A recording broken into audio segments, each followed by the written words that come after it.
Assalamualaikum warahmatullahi wabarakatuh. Perkenalkan, nama saya Taufik Hidayat dengan NPM 1816021036. Jurusan Ilmu Pemerintahan Universitas Lampung. Dalam memenuhi tugas mata kuliah Analisis Politik Indonesia dengan dosen pengampu Bapak Himawan Indrajat, kami diberikan tugas untuk menjelaskan bagaimana perkembangan demokrasi pada tahun 1945 hingga sekarang. Baiklah, sebelum memasuki materi mengenai penjelasan bagaimana perkembangan demokrasi pada tahun 1945 hingga sekarang, mohon izinkan saya untuk menjelaskan apa itu demokrasi. Demokrasi Demokrasi berasal dari bahasa Yunani kuno pada abad kelima sebelum Masehi. Demokrasi berasal dari kata demos, yang berarti rakyat, dan kratos, yang berarti pemerintahan. Secara harfiah, demokrasi adalah pemerintahan negara oleh rakyat atau pemerintah oleh rakyat untuk rakyat. Menurut Abraham Lincoln, demokrasi pemerintahan dari rakyat, oleh rakyat, dan untuk rakyat. Dalam Kamus Besar Bahasa Indonesia, pengertian demokrasi adalah pemerintahan oleh rakyat, di mana kekuasaan tertinggi berada di tangan rakyat dan dijalankan langsung oleh mereka atau wakil-wakil yang mereka pilih di bawah sistem pemilihan bebas. Di Indonesia tersendiri, sistem demokrasinya ialah Pancasila. Demokrasi Pancasila merupakan kedaulatan rakyat yang dijiwai dan diintegrasikan dengan keseluruhan sila-sila dalam Pancasila.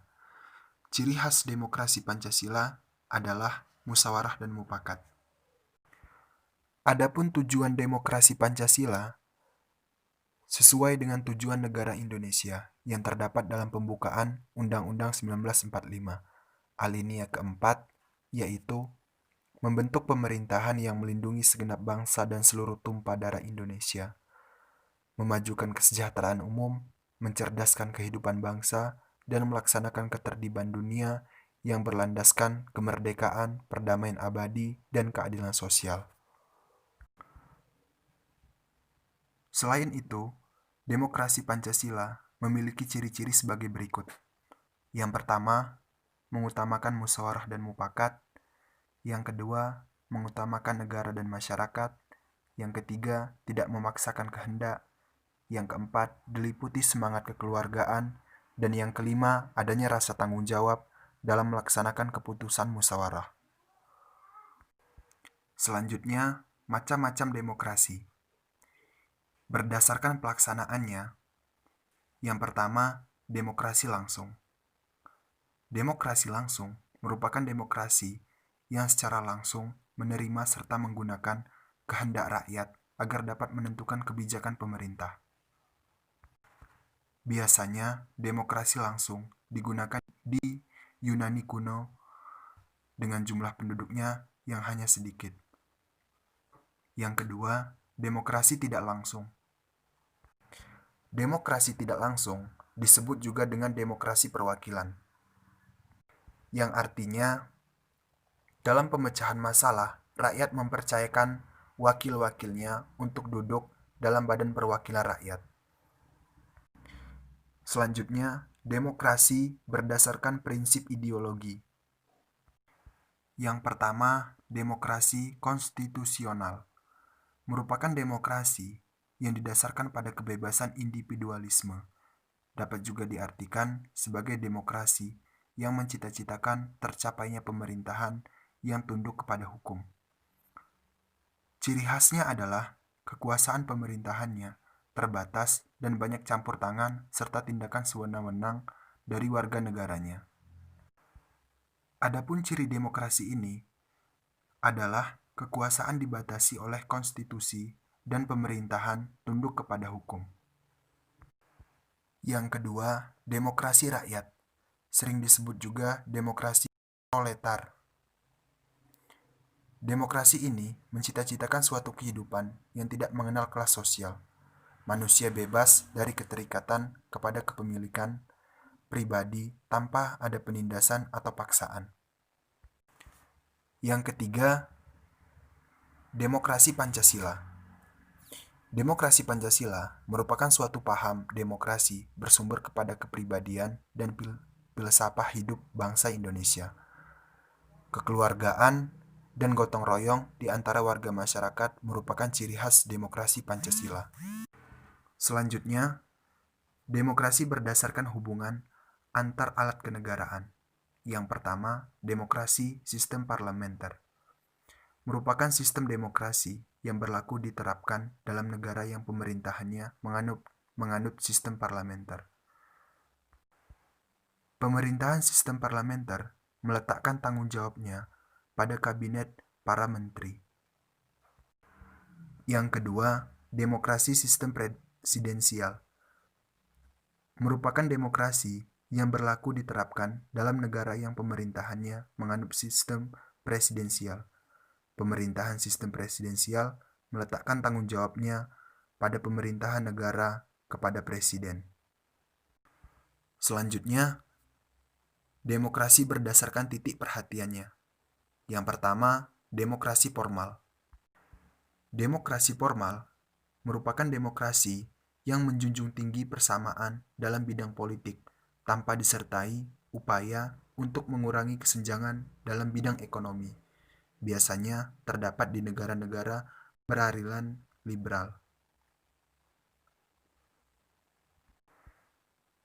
Yang kedua, demokrasi material. Merupakan suatu demokrasi yang dititik beratkan pada upaya-upaya menghilangkan perbandingan dalam bidang ekonomi. Sedangkan di bidang politik kurang diperhatikan, bahkan kadang-kadang dihilangkan. Biasanya terdapat di negara-negara yang beraliran komunis. Yang ketiga, demokrasi gabungan. Merupakan suatu demokrasi yang mengambil kebaikan serta membuang keburukan dari demokrasi formal dan material. Negara-negara anggota gerakan non-blok banyak yang menggunakan demokrasi gabungan. Selanjutnya, perkembangan demokrasi di Indonesia pada tahun 1945 hingga sekarang. Yang pertama, demokrasi pada masa revolusi. Demokrasi pada masa pemerintahan revolusi, kemerdekaan baru terbatas pada interaksi politik di parlemen dan berfungsinya pres yang mendukung revolusi kemerdekaan. Meskipun tidak banyak catatan sejarah yang menyangkut perkembangan demokrasi pada periode ini, akan tetapi pada periode tersebut telah diletakkan hal-hal mendasar. Yang pertama, pemberian hak-hak politik secara menyeluruh. Yang kedua, presiden yang secara konstitusional ada kemungkinan untuk menjadi diktator. Yang ketiga, dengan maklumat wakil presiden, maka dimungkinkan terbentuknya sejumlah partai politik yang kemudian menjadi peletak dasar bagi sistem kepartaian di Indonesia untuk masa-masa selanjutnya dalam sejarah kehidupan politik. Selanjutnya, demokrasi pada masa Orde Lama pada tahun 1950 sampai dengan 1959. Demokrasi pada masa Orde Lama dibagi ke dalam demokrasi parlemen dan demokrasi terpimpin. Yang pertama, demokrasi parlemen. Pada masa ini adalah masa kejayaan demokrasi di Indonesia, karena hampir semua elemen demokrasi dapat ditemukan dalam perwujudan kehidupan politik di Indonesia. Lembaga perwakilan rakyat atau parlemen memainkan peranan dalam proses politik yang berjalan. Perwujudan kekuasaan parlemen ini diperhatikan dengan adanya sejumlah mosi tidak percaya kepada pihak pemerintah yang mengakibatkan kabinet harus meletakkan jabatannya. Adapun sebab-sebab demokrasi parlemen gagal, yang pertama, dominannya politik aliran, sehingga membawa konsekuensi terhadap pengelolaan konflik. Yang kedua, basis sosial ekonomi yang masih sangat lemah. Yang ketiga, persamaan kepentingan antara Presiden Soekarno dengan kalangan Angkatan Darat yang sama-sama tidak senang dengan proses politik yang berjalan. Atas dasar kegagalan itu, Presiden mengeluarkan Dekret Presiden 5 Juli 1959 yang isinya yaitu: 1. Bubarkan konstitusi. Yang kedua, kembali ke Undang-Undang 1945 dan tidak berlakunya UUD-S 1950. Dan yang ketiga, pembentukan MPRS dan DPAS. Masuk pada demokrasi terpimpin. Sejak berakhirnya pemilihan umum pada tahun 1955, Presiden Soekarno sudah menunjukkan gejala ketidaksenangannya kepada partai-partai politik. Hal itu terjadi karena partai politik sangat orientasi pada kepentingan ideologinya dan kurang memperhatikan kepentingan politik nasional secara menyeluruh. Di samping itu pula, Presiden Soekarno melontarkan gagasan bahwa demokrasi parlementer tidak sesuai dengan kepribadian bangsa Indonesia yang dijiwai oleh semangat kekeluargaan dan gotong royong. Pandangan As-Safi'i Ma'arif demokrasi terpimpin sebenarnya ingin menetapkan Soekarno sebagai ayah dalam keluarga besar yang bernama Indonesia, dengan kekuasaan terpusat berada di tangannya. Selanjutnya, demokrasi pada masa Orde Baru.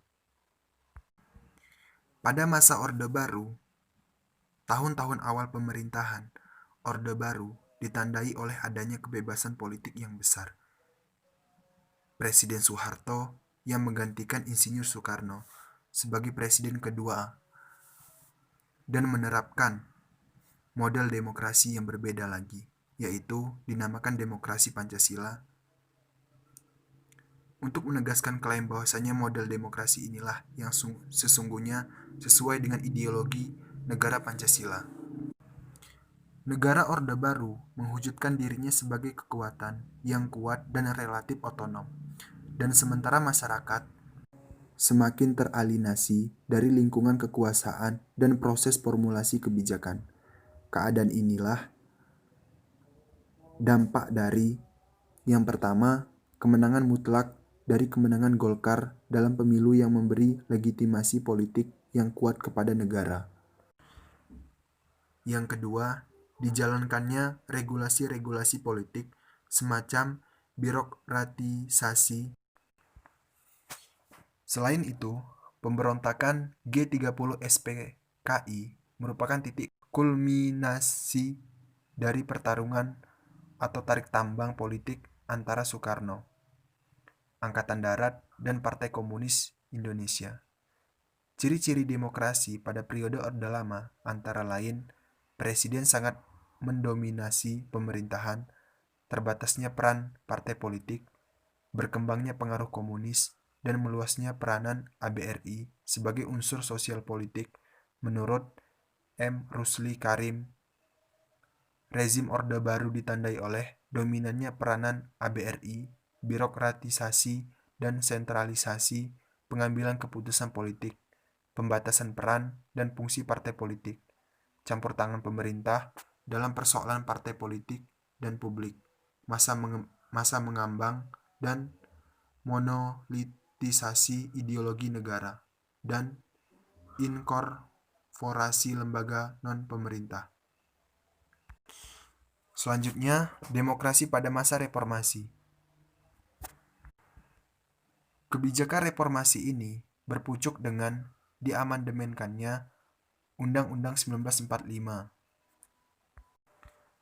karena dianggap sebagai sumber utama kegagalan tatanan kehidupan kenegaraan di era Orde Baru. Dalam masa pemerintahan Habibie, muncul beberapa indikator kedemokrasian di Indonesia. Pertama, diberikannya ruang kebebasan pers sebagai ruang publik untuk berpartisipasi dalam kebangsaan dan kenegaraan. Kedua, diberlakukannya sistem multipartai dalam pemilu tahun 1999. Demokrasi yang diterapkan negara kita pada era reformasi ini adalah demokrasi Pancasila.